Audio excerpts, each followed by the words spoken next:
ఏడాదికి $1.2 మిలియన్ జీతం ఇచ్చే ఉద్యోగం ఉంది. చేసేందుకు సిద్ధమా అని అడుగుతున్నారు. అవును, ఒక లైట్ హౌస్ లో పని చేయాలి. ఆ లైట్ హౌస్ కి సంబంధించిన బాధ్యతలు చూసుకోవాలి. సంవత్సరానికి 30 కోట్లు ఇస్తారు. మీకు నచ్చినట్టు ఉండొచ్చు. మీకు ఆర్డర్స్ వేసేవారు ఉండరు. అసలు మీకు మరో మనిషి కనిపించడు. నిద్రపోవచ్చు, చేపలు పట్టుకోవచ్చు, చుట్టూ ఉన్న సముద్రాన్ని చూస్తూ ఉండొచ్చు. సముద్రంలోని నీళ్లలో పడే సూర్యచంద్రుల కిరణాలు చూస్తూ మనసును ఆనందింప చేసుకోవచ్చు. పెయింట్ ఆర్టిస్టులు పెయింట్లు వేసుకోవచ్చు. సింగర్స్ అయితే పాటలు పాడుకోవచ్చు.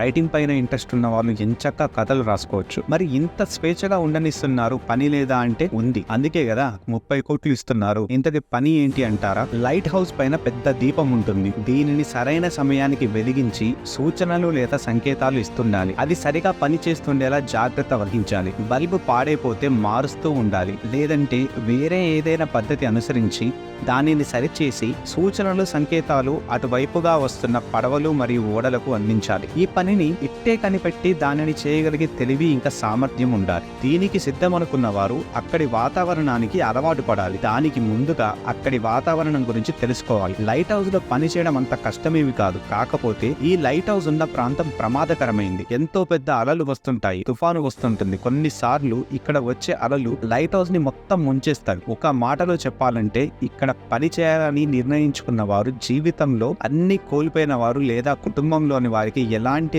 లోటు లేకుండా చూసుకోవడం కోసం లేదా జీవితం మీద ఎలాంటి ఆశ లేని వారు అయి ఉండాలి. ఇంతకీ ఆ లైట్ హౌస్ పేరు ఏంటో తెలుసా? జుమాన్ లైట్ హౌస్. ఇది సముద్రం మధ్యలో ఉన్న ఎత్తైన విశాలమైన దీవి పైన కాదు, ఫ్రాన్స్ కు నార్త్ వెస్ట్ వైపు ఎలాంటి భూభాగంతో సంబంధం లేకుండా ఉన్న ఒక రాక్ పైన దీన్ని నిర్మించారు. ఈ రాక్ ఉషాంట్ అనే ఐలాండ్ కి 300 మీటర్ల దూరంలో ఉంది. ఇది 2017వ సంవత్సరంలో ఒక హిస్టారిక్ మాన్యుమెంట్ గా గుర్తించారు. ఆ ప్రాంతాలలో ఉన్న 3 ఫేమస్ లైట్ హౌస్లలో ఒకటి Nividic lighthouse, Screech lighthouse, Jument lighthouse. ఈ లైట్ హౌస్ ని పెద్ద ఎత్తున వచ్చే అలలు పూర్తిగా ముంచేస్తాయి. ఆ సమయంలో అందులో నివసించే వారికి ఏమైనా జరగవచ్చు. ఆ వ్యక్తి అలల దాటికి కొట్టుకుపోవచ్చు. ఒకసారి భయంకరమైన తుఫాను వచ్చింది. అప్పుడు అందులో ఉన్న లైట్ హౌస్ కీపర్ ని కాపాడటానికి రెస్క్యూ ఆపరేషన్ చేపట్టి హెలికాప్టర్ ద్వారా తనని కాపాడారు. ఆ భయంకరమైన సన్నివేశం చూసిన వారికి వెన్నులో వణుకు పుట్టింది. ప్రమాదమని తెలిసి కూడా ఈ లైట్ హౌస్ ని నిర్మించారు. అయినా కూడా ఇక్కడ ఉన్న లైట్ హౌస్ ని ఆపరేట్ చేసి అటువైపుగా వస్తున్న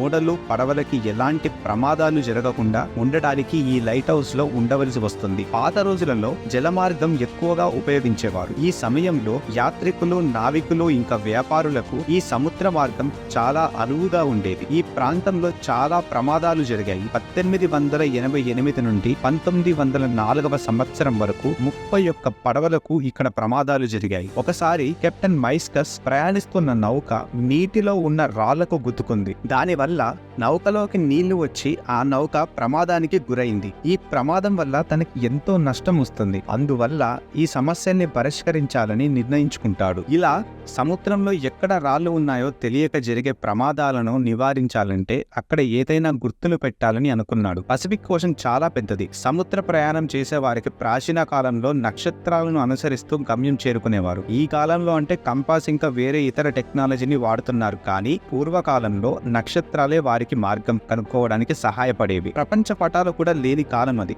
అసలు ఏ దిక్కులో ఉన్నారు కూడా తెలుసుకోలేని సముద్ర మధ్యలో వారి పరిస్థితి ఎలా ఉంటుందో అర్థం చేసుకోండి. రాత్రిపూట తుఫాను వస్తే నక్షత్రాలు కనిపించవు. ఇక ప్రయాణం ఏ దిక్కులో కొనసాగిస్తారు? అలాగే ఆహారం కూడా దొరకదు. త్రాగడానికి నీరు కూడా ఉండదు. ఇలాంటి పరిస్థితుల్లో ఆహారం, నీరు లేక మరణాలు కూడా సంభవించేవి. కెప్టెన్ మైస్కస్ కు ఇలాంటి సంఘటన ఎదురవడంతో ఎన్నో ఇబ్బందులు ఎదుర్కొని కొంత దూరం ప్రయాణించినాక నేల చేరుకున్నాడు. ఇక ఆలస్యం చేయకుండా ఇటువంటి పరిస్థితుల నుండి తప్పించుకోవడానికి అక్కడ లైట్ హౌస్ నిర్మించాడు. ప్రపంచంలో మొదటి లైట్ హౌస్ నిర్మాణం ఎలా జరిగిందో ఇప్పుడు తెలుసుకుందాం. ఈజిప్టులోని పురాతన నగరమైన అలెగ్జాండ్రియా. ఇక్కడ చక్రవర్తి 2వ ఫిలిప్పైన్స్ ఫెటాల్మీ కాలంలో ఇంటర్నేషనల్ బిజినెస్ సెంటర్ గా ఎంతో పేరుగాంచిన నగరం ఇది. అప్పటి కాలంలో ఈ ప్రదేశంలో సముద్రం లోపల నుండి తీరం వరకు చేరుకునే మార్గంలో శిలలు ఉంటాయి. ఒక్కసారి ఈ ఫోటోని చూడండి. నౌకలు ఈ మార్గంలో తీరానికి చేరుకునే సమయంలో నీటి లోపల ఉన్న రాళ్లు నౌకలకు తగిలి మునిగిపోయేవి. చక్రవర్తి ఫెటాల్మీ ఒక వాస్తు నిపుణుడిని పిలిపించి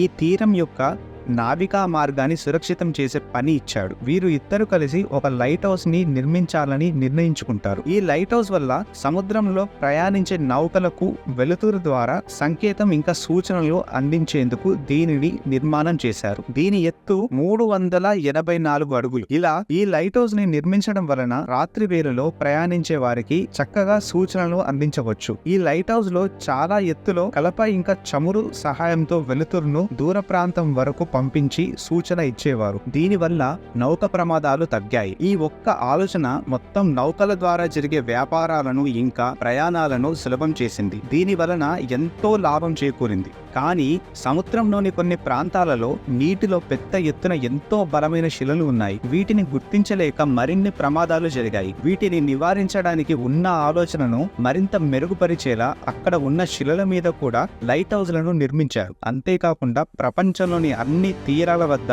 లైట్ హౌస్లను నిర్మించారు. ఇలా శిలల మీద లైట్ హౌస్లను నిర్మించడం వలన రాత్రి వేళల ప్రయాణించే వారికి ఈ లైట్ హౌస్ నుండి వచ్చే వెలుగు వలన అక్కడ శిలలు ఉన్నాయని గుర్తించి ప్రమాదాలను నివారించుకునేవారు. కానీ సముద్రంలో ఉన్న వాటికి అలాగే తీరం వద్ద ఉన్న లైట్ హౌస్లకు రోజు చమురు ఇంకా కట్టెలు సరఫరా చేయడం వీలు కాదు. ఇందువల్ల నూనె దీపాలు, గ్యాస్ దీపాలు వాడేవారు. క్యాండిల్స్ కూడా వాడేవారు. ఇంకా కొంతకాలం తరువాత విద్యుత్ అందుబాటులోకి వచ్చింది. అప్పుడు లైట్ హౌస్ లో ఎలక్ట్రిక్ బల్బులు వాడడం మొదలు పెట్టారు. దీనివల్ల కాంతిని ఎక్కువ దూరం చేర్చేలా ఉపయోగపడింది. ఇలా అందుబాటులోకి వచ్చిన ఈ టెక్నాలజీని అన్ని లైట్ హౌస్ లో ఇంకా జుమాన్ లైట్ హౌస్ లో ఉపయోగించారు. కానీ ఈ జుమాన్ లైట్ హౌస్ ఉన్న ప్రదేశం కారణంగా, ఇక్కడ ఉన్న వాతావరణం పరిస్థితుల కారణంగా జుమాన్ లైట్ హౌస్ లో పని చేయడానికి ఎవరూ సాహసించరు. అలా సాహసించి పని చేసిన వారు ఎన్నో ఇబ్బందులను ఎదుర్కొన్నారు. ఆ తరువాత ఈ లైట్ హౌస్ కి సంబంధించి ప్రమాదాలను తెలుసుకోవడం వలన ఇక్కడ పని చేయడానికి ఎవరూ ముందుకు రాలేదు. ఈ లైట్ హౌస్ ద్వారా సూచనలు ఇవ్వడం ఎంతో అవసరం. అందువలన 30 కోట్లు ఇచ్చి మరీ పని చేయడానికి ఆహ్వానిస్తున్నారు. 30 కోట్లు తీసుకొని ఈ లైట్ హౌస్ లో పని చేయడం మీకు ఇష్టమేనా?